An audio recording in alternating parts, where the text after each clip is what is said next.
Preview. Preview. 45-year-old doctor ज्यांची काही दिवसापूर्वीच hysterectomy म्हणजे गर्भपिशवीचं ऑपरेशन झालं होतं दुर्बिणीद्वारे आणि त्या अचानक ऑपरेशननंतर 3-4 महिन्यांनी माझ्याकडे सिव्हिअर पेन घेऊन आल्या. पोटात फार पेन होतं आणि सोनोग्राफी केली तर असं कळलं की अंडाशयाला गाठ आली होती आणि उजव्या अंडाशयाला पीळ पडलाय. तर त्या केसमध्ये इमर्जन्सी लॅप्रोस्कोपी करून ती सिस्ट डिटॉर्शन करून सिस्ट काढून आणि ओव्हरी फिक्स करण्यात आली. आता यांच्या केसमध्ये गर्भपिशवीचं ऑपरेशन ज्यावेळी दुर्बिणीने झालं होतं अंडाशय प्रिझर्व केले होते म्हणजे अंडाशय काढले नव्हते. तर आयडियली अंडाशय जर फिक्स केले राऊंड लिगामेंटला किंवा पेरिटोनियमला म्हणजे पोटात ते जर इतर जवळच्या आसपासच्या अवयवांना फिक्स जर केले तर जरी पुढे जाऊन अंडाशयात सिस्ट बनली तरी ओव्हरीज फिक्स असल्यामुळे त्या टॉर्शन होत नाही म्हणजे त्याला पीळ पडत नाही.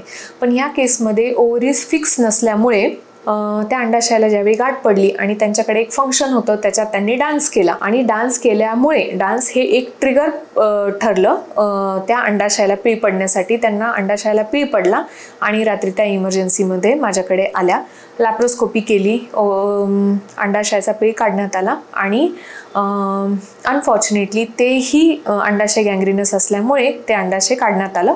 पण दुसरं अंडाशय त्यांचं आम्ही फिक्स करून टाकलं जेणेकरून त्या अंडाशयात जर पुढे जाऊन सिस्ट बनली तर त्याला टॉर्शन व्हायला नको. म्हणून ज्यावेळी दुर्बिणीने किंवा इतरही ओपन हिस्टेक्टमी होते जर अंडाशय प्रिझर्व केले असतील तर ते अंडाशय ॲडजसंट टिश्यू म्हणजे राऊंड लिगामेंट किंवा पेरिटोनियम याला फिक्स करणं गरजेचं असतं जेणेकरून टॉर्शनची रिस्क कमी होते.